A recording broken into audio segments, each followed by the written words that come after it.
So, what's up? Magandang araw sa inyong lahat mga kamamay. Again, this is Mamay Love Advice at nandito ulit tayo upang mag-share ng panibago na namang topics and love advice para sa inyo. Ngayon, pag-usapan natin ang isang topic na kung saan ang dami rin ng nagtatanong nito.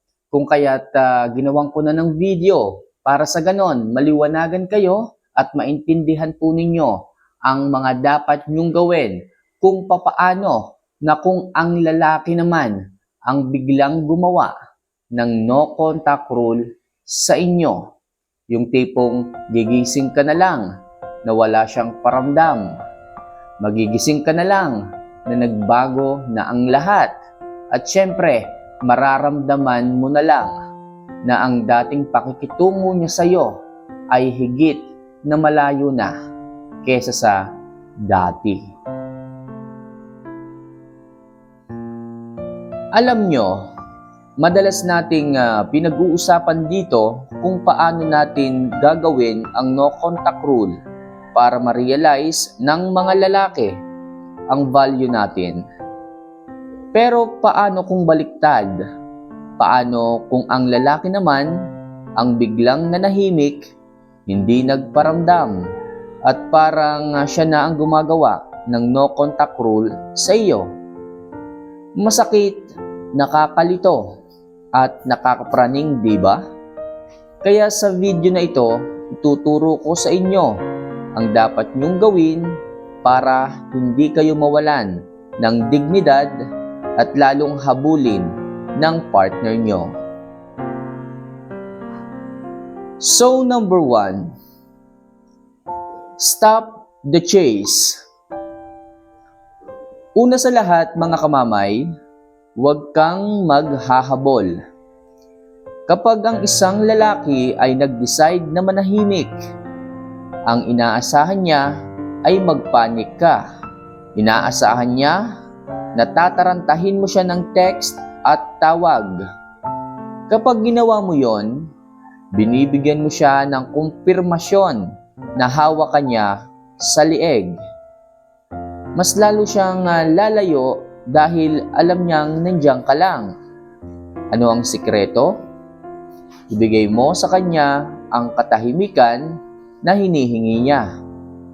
Hayaan mo siyang maramdaman kung ano ang itsura ng buhay na wala ka.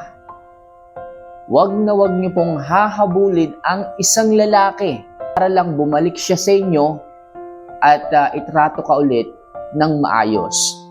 Kung siya yung nag-no contact, kung siya yung lumayo, kung siya yung hindi nagparamdam, hayaan niyo po siya. Natuto siyang lumayo, dapat matuto rin siyang bumalik. Tatandaan niyo, sa mga oras na lumayo siya, iniisip niya palagi 90% na ikaw yung maghahabol. Pero syempre, dahil taranta ka nga, dahil naghahanap at nagtatanong ka kung bakit siya nagkaganyan, syempre, anong tendency? Maghahabol ka. Kaya mga kamamay, paparahin ko po kayo na huwag maghabol sapagkat yan ang magiging kahinaan ninyo sa mga oras na wala siya. Hayaan niyo pong maramdaman ng isang lalaki ang inyong kawalan. Kaya ang unang tips ko po sa inyo, stop the chase. So maliwanag tayo dyan mga kamamay ha? So next, control your social media.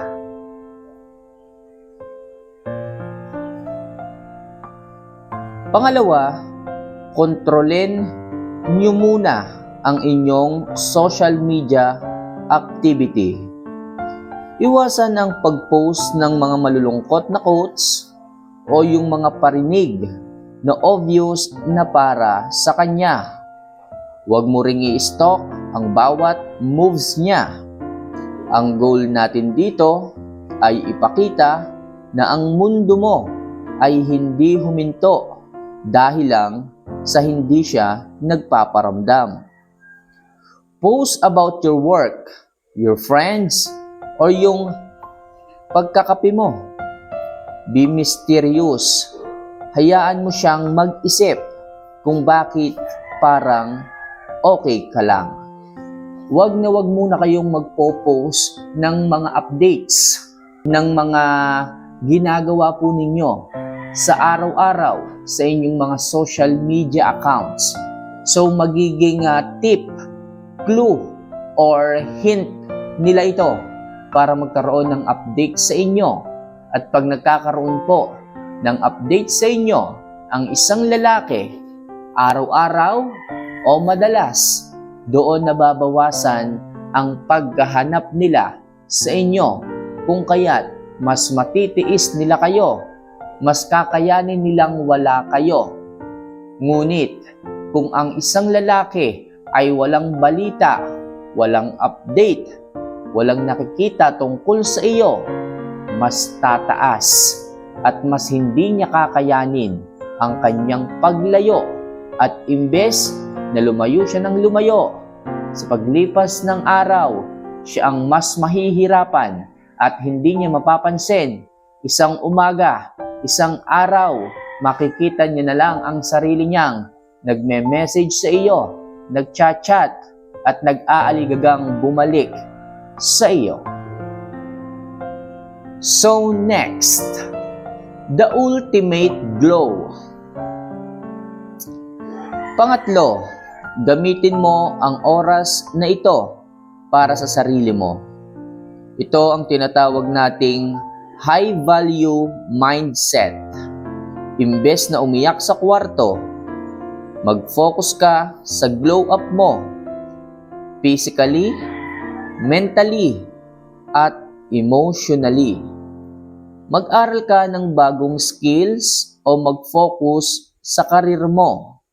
Kapag nakita ng isang lalaki na mas lalo kang gumaganda at nagiging successful habang wala siya, doon papasok ang tinatawag nating instinctive regret. May isip niya, bakit parang mas masaya siya ngayon? Yan ang sinasabi ko, mga kamamay. Sa mga panahon na siya na yung mismong pumili ng katahimikan para lumayo sa iyo sa hindi maipaliwanag na dahilan. Wala ka namang ginagawang mali. Wala ka namang ginagawang masama. At sa pagkakaalala mo, bigla na lang siyang nawala. Bigla na lang siyang hindi nagparamdam.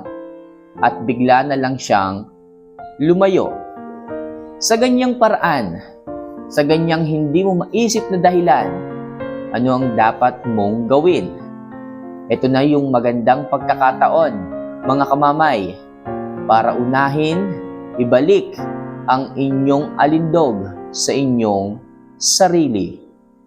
Mag-ayos, magpaganda, pataasin ang value at hayaan niyong dumating ang panahon na maghabol muli siya. Sa ganitong sitwasyon, mga kamamay, alam kong mahirap din. Alam kong marami kang iisipin na papaano na lang kung hindi siya bumalik, na kung papaano na lang maghanap siya ng iba. Ano ang gagawin ko? Alam ko, mga kamamay, napakarami ang kuro-kuro at mga iniisip nyo sa mga panahon na hindi siya nagpaparamdam. Pero lagi niyong tatandaan na mas malaki ang chance na bumalik ang isang lalaki kung nakikita niya na ang isang katulad mo ay mas nag-i-improve at mas lumalago habang wala siya. Lagi niyong tatandaan, mga kamamay, na ang no contact rule niya ay hindi katapusan ng mundo. Ito ay pagkakataon para mas mahalin mo ang sarili mo. Kung babalik siya, dapat mas better version ka na. Kung hindi naman, ibig sabihin lang niyan, may mas deserve na lalaki na darating para sa iyo. Huwag kang matakot sa katahimikan. Dahil sa katahimikan mo rin, mahahanap ang tunay mong lakas. Salamat sa panonood at huwag kang makakalimot na mag-comment sa ibaba ng inyong karanasan.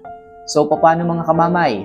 Mahal na mahal ko po kayo. For more videos and love advice na kagaya nito, huwag niyo sanang kalimutan na mag-subscribe, mag-like, at mag-comment na rin sa ibaba. So mahal ko po kayo. See you for our next vlog. Paalam.